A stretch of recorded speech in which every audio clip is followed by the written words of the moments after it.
낡은 산부인과 영상이 막 재생되려던 그 순간 세리의 숨소리가 거칠어지고 스텔라장이 꺼 하고 소리를 지른 다음 민두식이 회의를 강제로 파행으로 몰고 가버렸죠. 결국 영상은 끝까지 틀어지지 못했고 이사회는 어정쩡하게 산회됐습니다. 사람들이 하나둘 회의실을 빠져나갈 때 민경채는 아무 말 없이 자리를 박차고 나왔습니다. 복도 불빛이 하나도 안 들어오는 것처럼 어두워 보였고요. 엘리베이터도 기다리기 싫어서 계단을 그냥 내려갔습니다. 숨이 턱턱 막히는데도 위에서 누가 부르는 소리가 들려도 뒤를 돌아보고 싶지가 않았습니다. 부사장님. 정로가 뒤에서 몇 번이나 불렀지만 민경채는 주머니에서 핸드폰만 꺼내 들었습니다. 손이 너무 떨려서 화면도 제대로 눌리지 않았습니다. 그때였습니다. 알 수 없는 번호 하나가 화면에 떴습니다. 지역번호 32. 처음 보는 번호였는데요. 이상하게도 손이 저절로 통화 버튼을 눌렀습니다. 네, 민경채입니다. 잠시 서류 넘기는 소리가 들리더니 조심스러운 여자 목소리가 들렸어요. 혹시 민강복지재단 이사 민경채님 맞으실까요? 민강복지재단. 아버지가 이름만 올려놓고 실무는 전부 직원들한테 넘긴 그 재단 이름이었습니다. 네, 맞습니다만. 아, 다행입니다. 기록상 보호자 연락처가 계속 바뀌어서요. 그 오래된 서류 하나 때문에 연락을 드렸습니다. 혹시 은하보육원이라고 기억하세요? 민경채가 걸음을 멈췄습니다. 낮은 층 계단참, 유리창 밖으로 주차장 불빛이 번져 들어오고 있었지만 눈앞이 잠깐 하얘졌습니다. 은하보육원이요? 거긴 우리 재단에서 후원하던 곳이죠. 건물 매각됐다는 얘기만 들었습니다. 네, 그 은하보육원이요. 지금은 폐원 절차 밟고 있는데 예전에 저희 쪽에서 신고된 출생신고 서류들이랑 보호자 기록 정리하다가 조금 특이한 서류가 하나 나와서요. 민경채는 웃음 비슷한 걸 억지로 쥐어짜며 말했습니다. 그런 일은 재단 실무팀으로 연락하시면. 아니요, 이건 직접 들으셔야 할 것 같아서요. 그 말투가 이상하게 예의 바르면서도 뭔가 이 사람도 이게 보통 얘기가 아니라는 걸 알고 있다는 느낌이었습니다. 기록상으로 미혼모 출산이었고요. 어머니 성함은 윤서영 씨 맞으시죠? 그 이름이 입 밖으로 나오는 순간 민경채 심장이 턱하고 내려앉았습니다. 윤서영. 23 여름 비 오는 날 헤어지던 그 여자. 아버지에게 들켜서 회사 사람들한테까지 알려지고 넌 이제부터 집안 사람만 만나라는 말과 함께 말도 안 되는 약혼식이 잡히던 그 시기에 울면서 떠나던 뒷모습. 민경채는 그 이름을 일부러 기억에서 지우고 살았다고 믿고 있었는데요. 막상 누가 그대로 불러주니까 그때 목소리까지 한꺼번에 떠올랐습니다. 경채야, 나 혹시 나중이라도 너한테 짐이 되면 안 돼. 그냥 이렇게 정리하자. 여보세요? 그가 대답이 늦어지자 전화기 너머에서 직원이 다시 조심스럽게 불렀습니다. 민 이사님 괜찮으세요? 기록 확인을 위해 여쭙는 건데요. 아버지 성함이 민두식님, 본인 성함이 민경채님, 그리고 그 당시 보호자동의 서명에도 민 이사님 서명이 맞으신 걸로 나와서요. 잠깐요. 민경채는 계단 난간에 손을 짚었습니다. 분명 그는 그런 서명에 펜을 댄 적이 없다고 기억하고 있었습니다. 저 그런 종이에 서명한 기억이 없습니다. 그럴 수도 있습니다. 당시엔 민강복지재단 쪽에서 일괄로 서류 처리했다고 적혀 있어서요. 다만 출생신고 상부칸에 적혀 있는 이름이. 직원이 잠깐 말을 고르다 그대로 읽어 내려갔습니다. 부민경채. 숨이 거기서 딱 막혔습니다. 아이 이름은 윤지온. 출생일은 20XX 년 3월 15일. 어머니 윤서영. 그리고 비고란에 보육원 위탁 후 친권 포기 예정이라고 메모가 되어 있습니다. 계단참에 정적이 내려앉았습니다. 위에서 내려오던 직원 하나가 민경채 얼굴을 보고 아무 말도 못하고 그냥 돌아 올라갈 정도였습니다. 지금 뭐라고 하셨습니까? 민경채 자신의 목소리가 낯설 정도로 갈라져 나왔습니다. 아이 기록 정리하다 보니까 성인이 된 이후에도 후원금이 꾸준히 들어온 내역이 있어서요. 보호자 연락처가 민강복지재단 민경채로 되어 있어서 마지막 정리를 위해 연락드렸습니다. 혹시 아드님과 따로 연락을 하고 계신가 해서요. 아드님. 그 단어가 귀를 때렸습니다. 세리라는 이름 말고는 자기한테 자식이라는 호칭이 붙을 거라고 한 번도 상상해 본 적이 없었는데요. 그 아이 지금 어디 있습니까? 원래 계획대로라면 7살 때 해외 입양이 진행됐어야 했는데요. 그 부분에 취소선이 쳐져 있습니다. 대신 다른 메모가 있는데 직원이 종이를 넘기는 듯한 소리가 들리더니 작은 숨소리와 함께 이어졌습니다. 민강복지재단 특별장학 대상. 재단 직계 2세 비공개 보호. 이렇게요. 직계 2세. 비공개 보호. 민경채는 순간 머릿속에서 퍼즐이 하나씩 끼워 맞춰지는 기분이었습니다. 아버지가 재단을 갑자기 만들었던 시기, 알 수 없는 특별 장학금이 하나 있었던 이유, 누구 하나 그 대상자가 누구인지 알려주지 않던 분위기까지. 혹시 그 아이 지금도 한국에 있습니까? 기록상으론 그렇습니다. 은하보육원 폐원 이후에는 재단 산하기숙학교로 옮겨간 걸로 되어 있고요. 거기서도 지금은 졸업 처리만 남아있고, 여기 연락처가 하나 더 있네요. 직원이 뭔가를 보고서는 조심스럽게 덧붙였습니다. 담당 교사 이름이 모태주로. 그 이름이 튀어나오는 순간 민경채의 머릿속이 쨍하고 울렸습니다. 뭐라고요? 모태주 선생님이요. 재단 쪽 특수 장학생 담당으로 오래 계셨던 분이래요. 지금은 민간그룹 본사 지하 카페 점장으로 근무 중이라고 적혀 있습니다. 전화는 거기까지였지만 민경채는 더 이상 아무 말도 못했습니다. 직원이 서류 사본 보내드릴까요? 라고 묻는 말에 자동으로 네라고 대답했을 뿐이었습니다. 전화를 끊고 나서도 한동안 그는 계단참에 그대로 서 있었습니다. 20살 때 아무것도 모른다고 믿었던 자신. 23세 첫사랑을 지키지 못한 채 아버지 말만 듣고 잘라냈던 그때의 자신. 설마. 민경채는 떨리는 손으로 이마를 짚었습니다. 세리 친자 검사 결과가 나왔을 때 그는 자기 세상이 무너졌다고 생각했는데요. 지금 들은 얘기는 그게 시작이 아니라는 걸 알려주고 있었습니다. 자기가 버렸다고도 가졌다고도 모르는 아들이 재단 서류 안에, 보육원 기록 안에 민경채의 아들이라는 이름으로 조용히 남아있었던 거죠. 그리고 그 아이 곁에 언제부터인가 모태주라는 이름이 붙어 있었다는 사실이 등골을 서늘하게 만들었습니다. 태주가 알았던 건가? 민경채는 계단 난간을 꽉 붙잡았습니다. 아기 바꿔치기 영상으로 폭발 직전인 집안. 손녀라고 믿었던 아이가 실제로는 친구의 딸이었다는 사실. 그 충격도 충분히 사람 하나를 부수기에 모자라지 않았는데요. 여기에 더해 자기가 버린 아들, 한 번도 안아본 적 없는 아들이 그동안 같은 건물 안, 같은 공기 속에서 숨쉬고 있었다는 걸 알게 되는 순간 민경채는 처음으로 민두식이 아닌 자기 자신을 진짜 원수처럼 느끼기 시작했습니다. 난 도대체 뭘 한 거지? 그 한마디가 계단참의 공기 속으로 허물어지듯 흩어졌습니다. 그리고 바로 그때 위층에서 모태주가 이사회실 문을 나오며 핸드폰을 확인하던 순간 같은 32번으로부터 또 한 통의 메시지가 도착하고 있었습니다. 윤지원 보호자 기록 정리 요청. 민경채 이사와 통화 완료.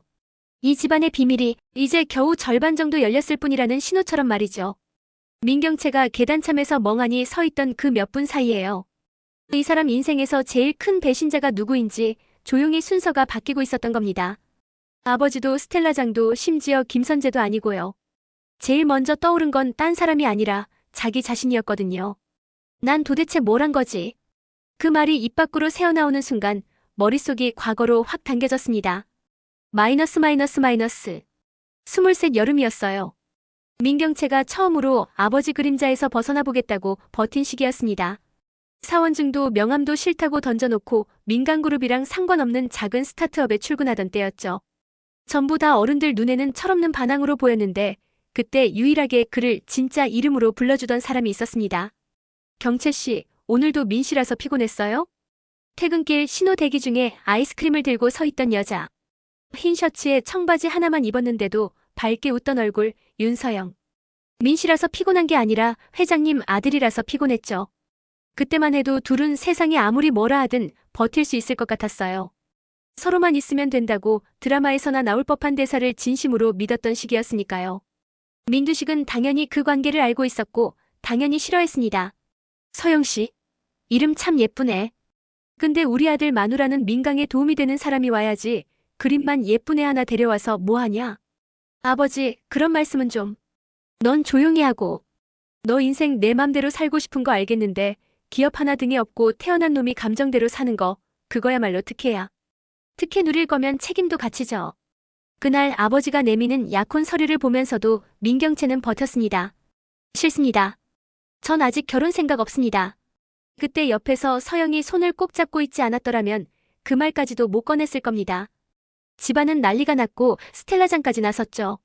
내 인생이 내 것 같지? 아니야. 내 인생은 이 집안 이름이야. 내가 잘못 결혼하면 주가가 떨어져. 투자자들이 나가. 그게 현실이야. 그렇게 몇 달을 버티던 어느 날이었습니다. 비가 억수같이 오던 밤 서영이 눈이 다 부은 얼굴로 그를 찾아왔습니다. 경채야, 나 우리 그만하자. 갑자기 무슨 소리야? 우리 지금 겨우. 너 오늘도 아버지랑 싸우고 왔지? 윤서영은 이미 다 알고 있었습니다. 민두식이 자기 집까지 찾아와서 돈 봉투를 놓고 갔다가 서류 몇 장을 두고 갔다가 이 아이랑 계속 만나고 싶으면 우리 회사 들어와라. 대신 내 인생 내가 고르는 대신 내가 골라주는 대로 살아라라고 말한 것까지요. 나 내 인생 발목 잡고 싶지 않아.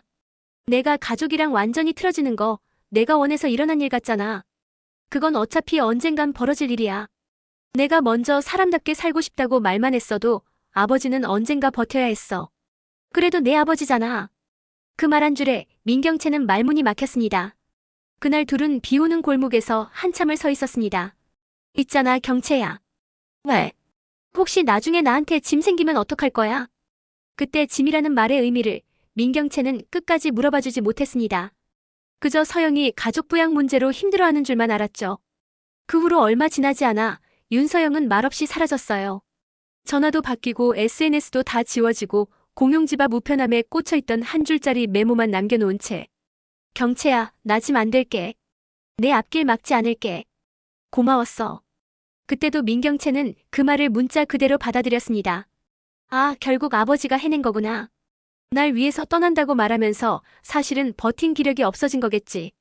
그리고 그냥 바쁘게 살아버렸습니다. 아버지가 끌어들인 약혼 상대랑 억지로 파혼 한 번 치르고 회사로 돌아가서 회의실과 보고서에 나를 갈아 넣으면서 그때 그 여자는 시간 속으로 흘려보내버렸죠. 그때 단 한 번이라도 윤서영이 혹시 다른 의미로 짐이라는 말을 썼을지도 모른다고 진지하게 생각해봤다면요.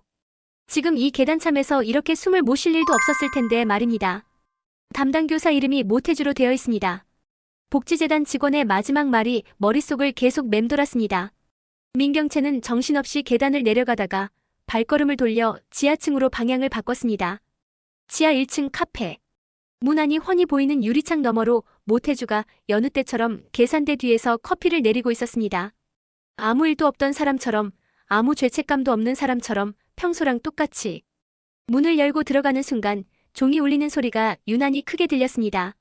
어서 오세. 모태주는 인사하다 말고 들어오는 사람이 민경채라는 걸 알아차리고 눈을 가늘게 떴습니다. 부사장님, 잠깐 시간 좀 빌릴 수 있을까? 민경채 목소리가 자기 귀에도 낯설 정도로 건조했습니다. 손님 몇 명이 눈치 보며 슬쩍 자리를 비우고 카페는 금방 조용해졌습니다. 지금이요? 응. 지금이 아니면 나 오늘 잠 못 잘 것 같아서. 모태주는 잠깐 생각하더니 옆에 있는 직원에게 눈짓했습니다. 1시간만 부탁해요. 주문 들어오면 제가 나중에 다 정산할게요. 그렇게 카페 한켠 제일 안쪽 자리에 둘이 마주 앉게 됐습니다. 민경채는 준비해온 말이 하나도 없었는데요. 막상 앉으니까 첫 문장이 저절로 튀어나왔습니다. 윤지온. 그 이름 알고 있었지.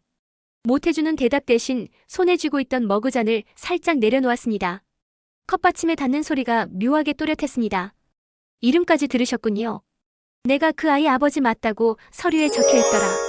네, 그렇습니다. 근데 나는 서명한 기억이 없어.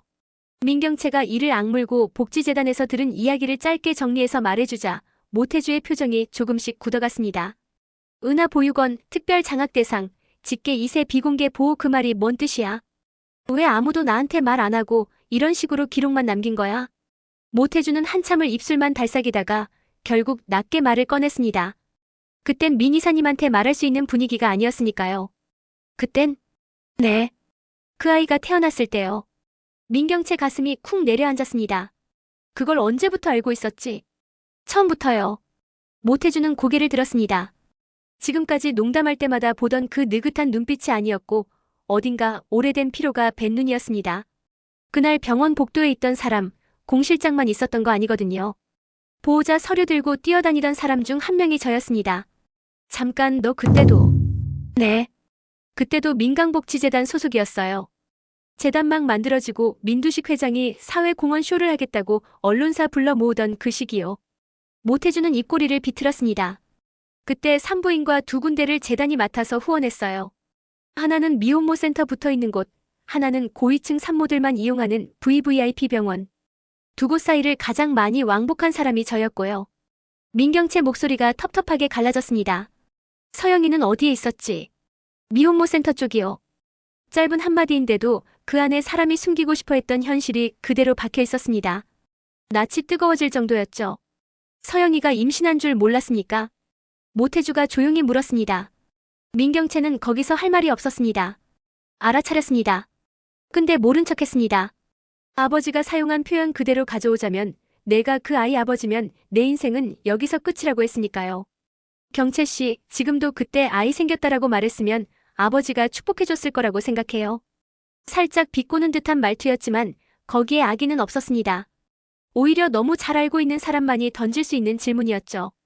민경채는 고개를 숙였습니다. 그래서 서영이는 혼자 갔구나. 윤서영 씨요? 모태주가 고개를 끄덕였습니다. 네. 혼자 왔어요. 꽤 많이 안 불렀을 때라 그냥 검사 받으러 온 대학생이겠지라고 생각할 수도 있었어요. 근데 접수 창구에서 손이 너무 떨리더라고요. 보호자란에 부모님 연락하지 마세요라고 5번 넘게 써놓고 종이를 구기고 다시 쓰고. 그때 상황을 떠올리는 건지 모태주 눈이 잠깐 허공을 향했습니다. 출산 기록에 그렇게 적혀 있어요. 배우자 없음. 친부 연락처 불명. 산모 요청으로 출산 사실 비밀 유지. 대신 아버지 쪽에서 나중에 등장하셨죠. 아버지가? 네. 아이 태어난 지 얼마 안 돼서 공실장 통해 메시지가 왔어요. 산모동의 하에 민강복지재단 이름으로 보호하라. 모태주는 손가락으로 보이지 않는 서류를 짚듯 테이블을 가볍게 두드렸습니다. 그 대신 조건이 있었죠. 친부에게는 알리지 말 것. 아이가 성장해서도 재단 장학생이라는 이름으로만 관리할 것.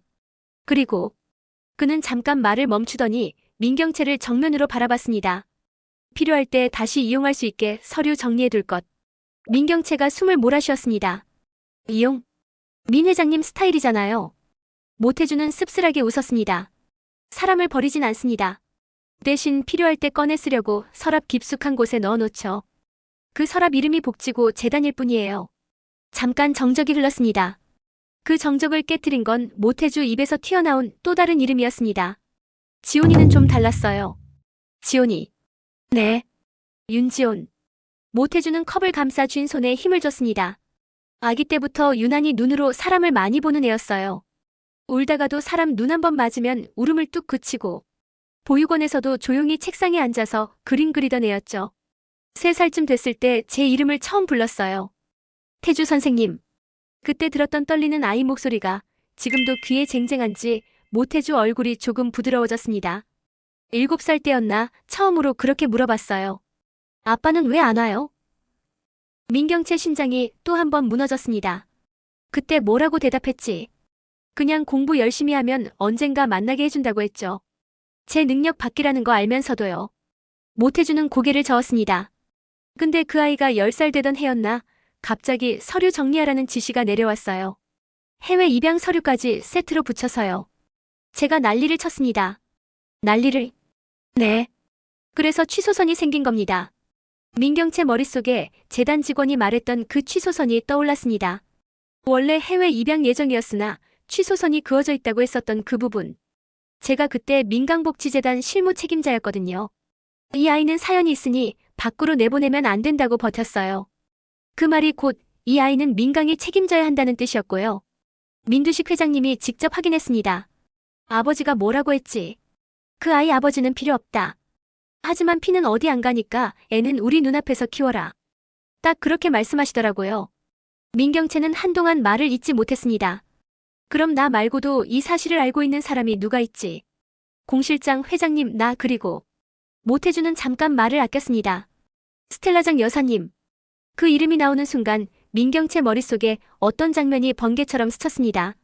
언젠가 복지재단 행사장에서 스텔라장이 보육원 아이들 사이를 돌며 이상하게 날카로운 눈으로 둘러보던 모습. 아이들 중 한 명 손을 꼭 쥐고 이 애는 눈빛이 마음에 드네라며 머리를 쓰다듬던 그 장면. 그 아이 혹시 어머니도 알고 있었어? 네. 회장님이 직접 보여주셨으니까요. 내 아들 인생이 여기 들어있다고. 여사님은 그때 아무 말도 안 하셨습니다. 그냥 그 아이를 한참 쳐다보더니 나가시면서 딱 한마디 하셨어요.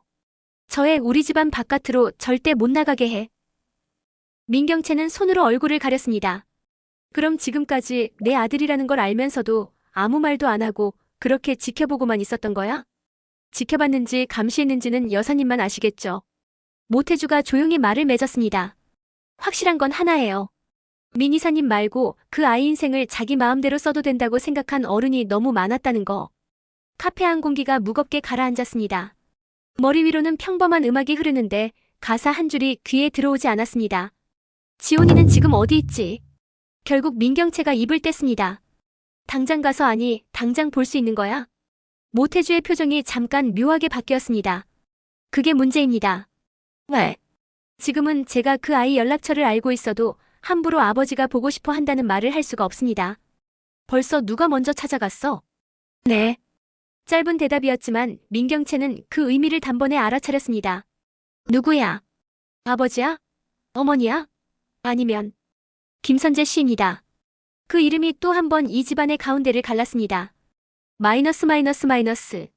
이야기는 몇 시간 전으로 잠깐 돌아갑니다. 이사회 직전 지하 카페에서 김선재와 모태주가 마주 앉아 있었을 때 사실 둘 사이에 오간 대화는 한 가지가 더 있었거든요. 선재 씨, 우리 둘만 아는 이야기 하나 더 할까요? 모태주가 그렇게 말을 꺼냈을 때 김선재는 이미 예감이 좋지 않았습니다. 뭔데요? 윤지온. 김선재 눈썹이 살짝 움직였습니다. 그 이름 어떻게 아세요? 내가 불렀거든요. 처음 이름 지어준 사람이 나라서요. 모태주가 자신의 과거를 간단히 털어놓자 김선재는 짧게 숨을 들이켰습니다. 그러면 그 아이가 민경채 형 아들인 것도 처음부터 알고 있었다는 건가요? 네. 왜 지금까지 말을 안 했습니까? 선재 씨야말로 왜 말을 안 했습니까? 둘 사이에 짧은 침묵이 흐르고 곧 모태주가 먼저 웃었습니다. 똑같아서 그래요. 둘 다.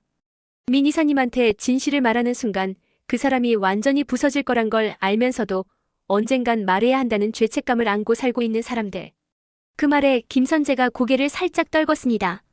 그는 이미 윤서영의 존재를 알고 있었고 어떤 경로로 아이가 세상에 나왔는지도 대략적인 이야기를 듣고 있었거든요.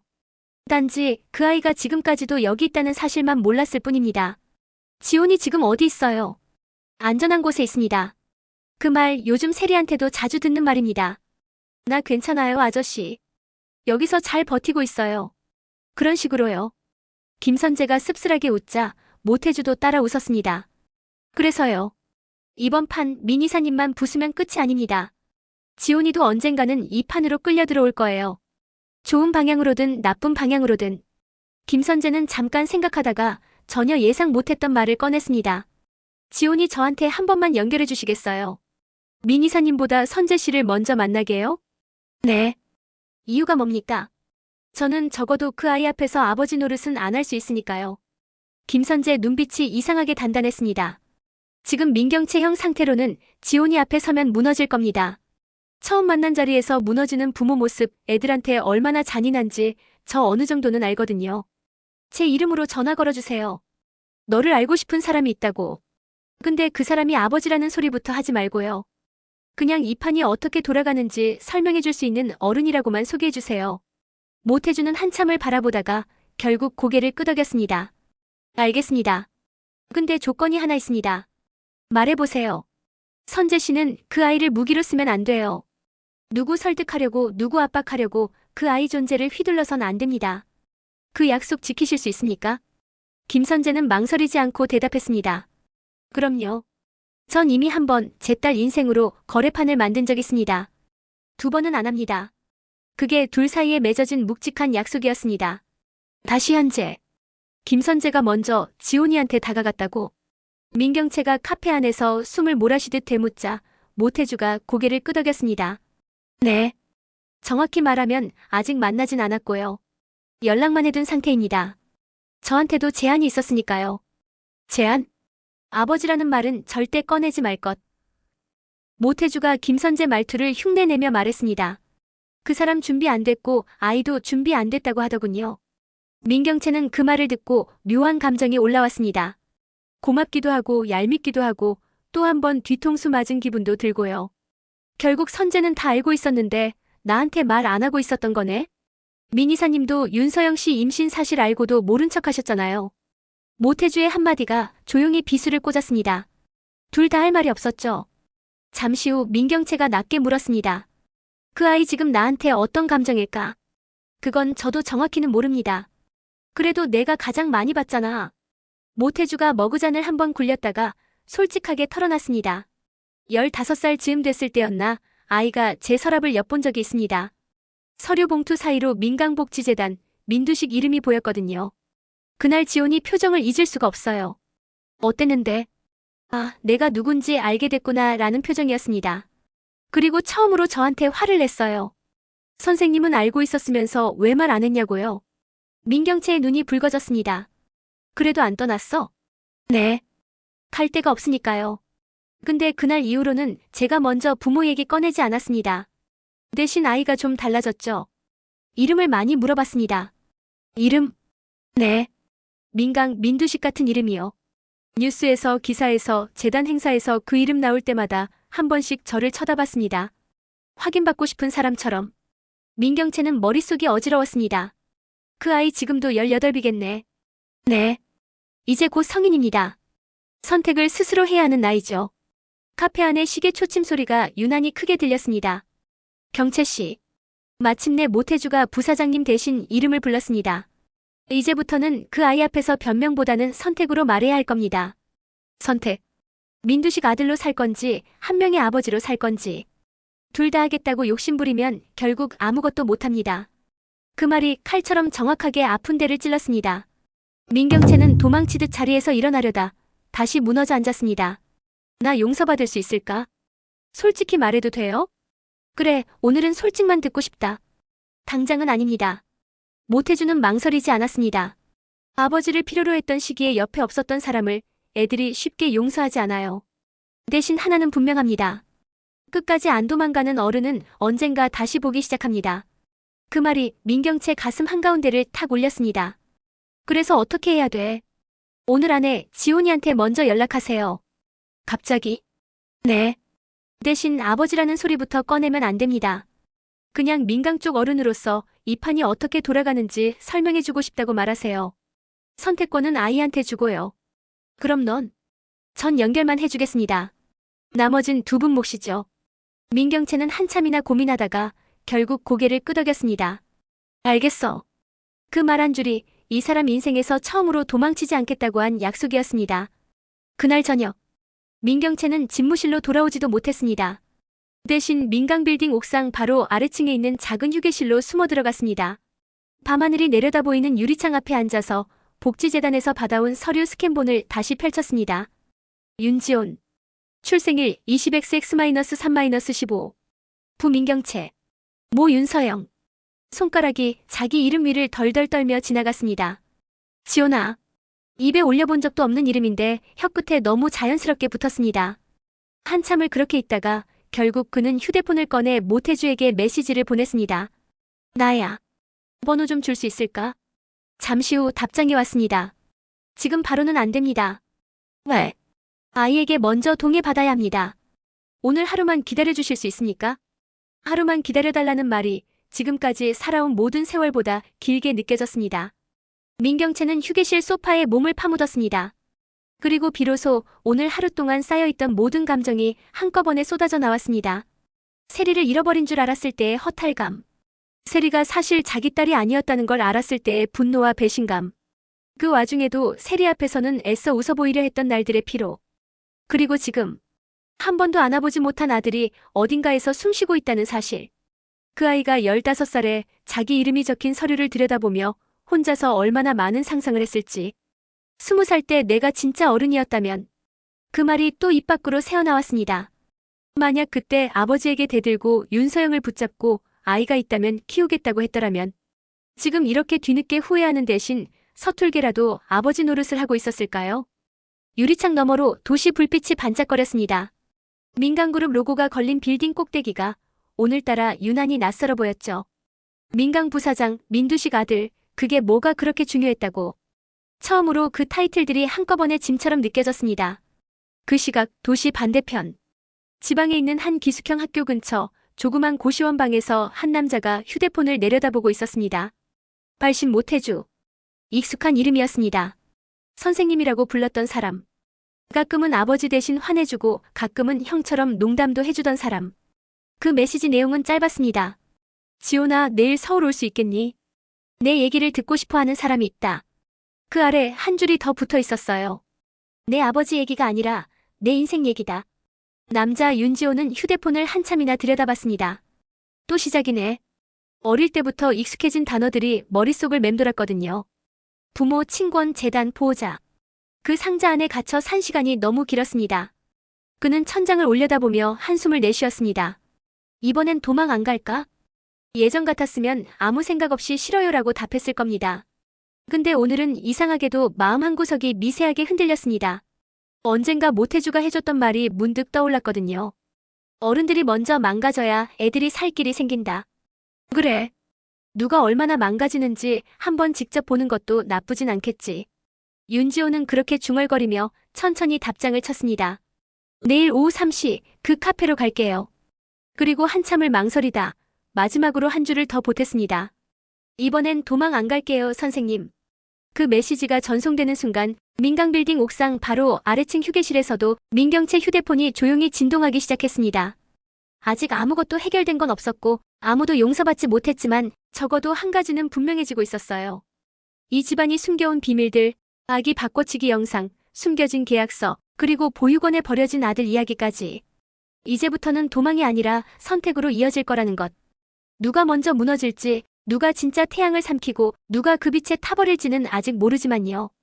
그 시작점에 민경채와 윤지온 두 사람 이름이 나란히 서 있다는 것만큼은 이제 아무도 부정할 수 없게 됐습니다.